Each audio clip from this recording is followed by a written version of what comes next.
Most people look at the gatehouse and see a charming little property on the edge of a massive estate, a quiet refuge for guests or family members needing space.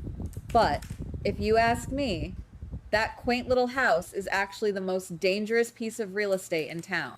It is not a sanctuary, it is a crucible.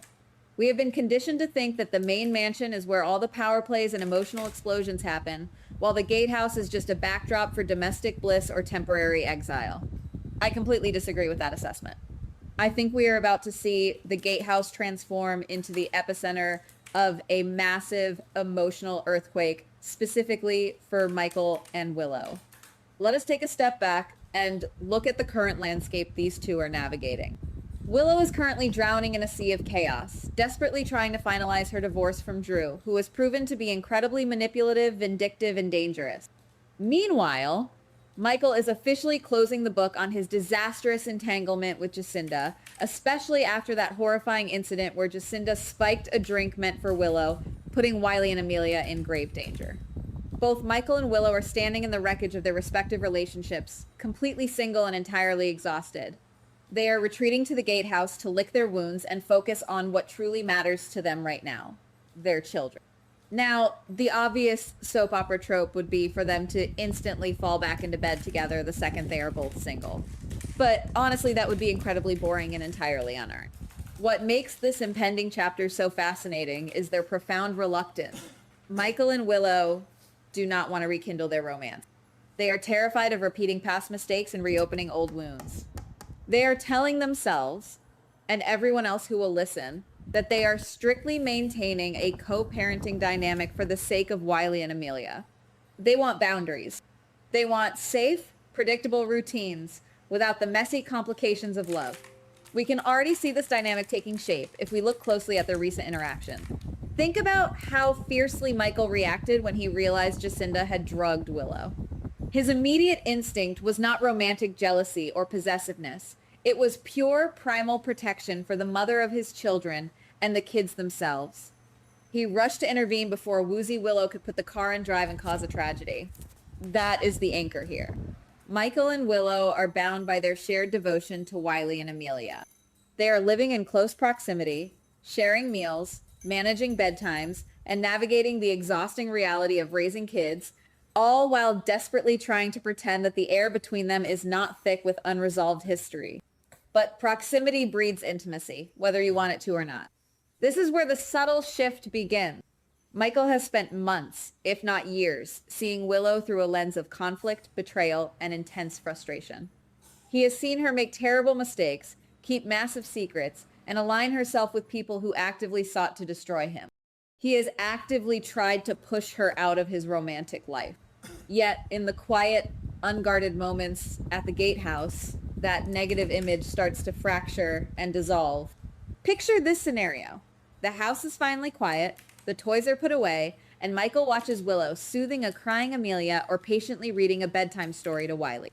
In those soft moments, she is not the woman who lied to him or the woman entangled with Drew's dark web.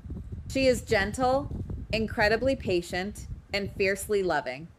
Michael is going to start realizing that the version of Willow he has been fighting is not the only version that exists. The maternal, tender Willow is right there in front of him, and it is going to severely mess with his head, blurring the strict boundaries he swore to uphold. This brings us to the inevitable breaking point. It will not be a grand romantic gesture or a sweeping declaration of love in the pouring rain. It is going to be something painfully mundane and incredibly relatable. A casual family dinner at the gatehouse. Just Michael, Willow, and the kids trying to create a sense of normalcy after weeks of unrelenting trauma and external threats.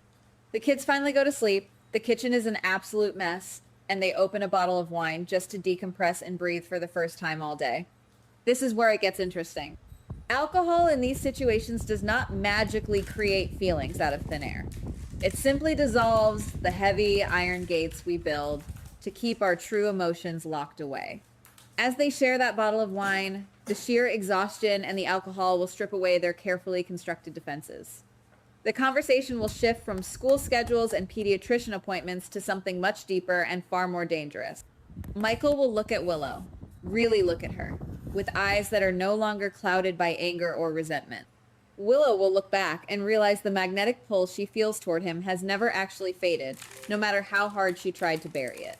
In that fleeting moment of vulnerability, the invisible line they drew in the sand will be washed away completely. They will cross the boundary they swore was impenetrable. It will be messy, emotional, and driven by months of repressed longing and the sheer relief of simply surviving their recent nightmares. For one night, the gatehouse will not be a co-parenting facility. It will be a sanctuary for two lonely people seeking comfort in the only person who truly understands their shared history. But the morning after will bring the harsh, blinding light of reality. They will panic. Both Michael and Willow will frantically try to stuff the genie back into the bottle. They will agree it was a massive mistake, a momentary lapse in judgment fueled by stress, exhaustion, and wine. They will promise each other that it can never happen again, desperately trying to reset the board back to their safe, platonic co-parenting arrangement. They will try to sweep the intimacy under the rug and pretend they are just two adults raising children. But the universe has a funny way of punishing denial, especially in this town. I have to stop and ask myself here, am I just projecting a fairy tale onto a fundamentally broken dynamic? Am I ignoring the fact that Michael might just be acting out of a deep-seated sense of obligation? Part of me thinks Michael is so obsessed with the idea of a perfect family unit that he might just be using Willow as a prop to achieve it. Maybe his protective instincts are less about genuine romantic love and more about control and stability. It is entirely possible that Michael does not actually want Willow the woman, but rather Willow the mother of his children. I have to consider that this might not be a romantic renaissance, but rather a psychological trap they are both walking into blindly because it feels safer than being alone. Yet regardless of Michael's true subconscious motivations, a mistake at the gatehouse carries consequences that simply cannot be ignored or wished away. A few weeks later, the ultimate complication will arrive. Willow will discover she is pregnant. A single night of lowered defenses is going to result in a pregnancy that instantly shatters any illusion that they can just go back to being friendly ex. A baby changes everything, and it forces every hidden emotion right to the surface. A pregnancy changes the molecular structure of their entire relationship. Michael can no longer view their intimacy as a drunken anomaly that can be forgotten. Willow cannot simply retreat to her corner and pretend she is independent. They are suddenly faced with the daunting prospect of expanding their family. Michael, driven by his deep-seated need to protect and provide, might see this as a cosmic sign.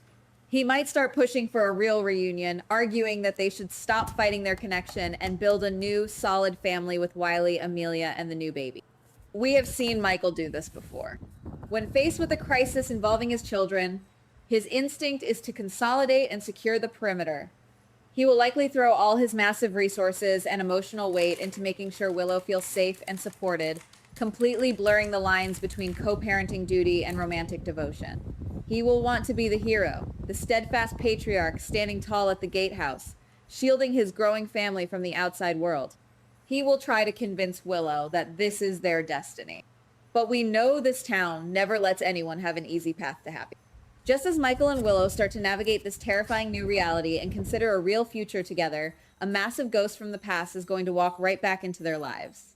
Sasha is returning, and she is bringing Daisy with her. For those who might have forgotten, Sasha and Michael share a profound and incredibly complicated history, including a child born from a brief, intense connection. Daisy is a living, breathing reminder of a time when Michael's life looked very different. Sasha's arrival is going to throw a massive wrench into Michael's carefully constructed plan. Sasha is not a villain, but her mere presence is a walking complication. When Sasha learns that Willow is pregnant and that Michael is attempting to play happy families at the gatehouse, the tension is going to be absolutely suffocating. Sasha has every right to experience a whirlwind of complex emotions, seeing the man she shares a child with building a brand new nursery with someone else. It is a psychological minefield for everyone involved. Sasha is going to be the one to ask the question that no one else dares to voice. She is going to look Michael dead in the eye and ask the most uncomfortable thing imaginable. She will ask if he is truly in love with Willow, or if he is just settling for her because of the new baby. She will force Michael to confront the darkest corners of his own heart.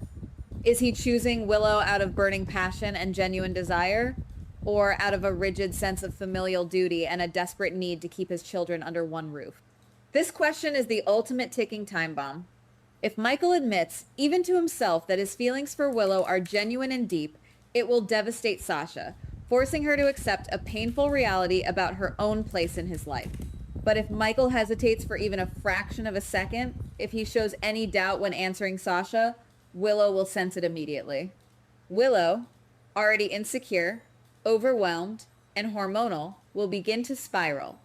She will wonder if she is truly cherished, or if she has merely become the convenient woman standing in the gatehouse because she happens to be carrying his child. The gatehouse is no longer just a place where Michael and Willow happen to live near each other. It is transforming into ground zero for a massive emotional war. A new baby might be the physical tether that pulls them back together, but Sasha and Daisy are the ultimate stress test that will determine if that bond can actually survive. We are looking at the birth of a brand new, incredibly messy triangle with an unborn child sitting right in the center of the storm. And honestly, it leaves us wondering if a family built on a drunken mistake and a sense of duty can ever truly withstand the heavy, crushing weight of the past. Goodbye. Please like, subscribe, and comment on the GH Spoilers Daily channel.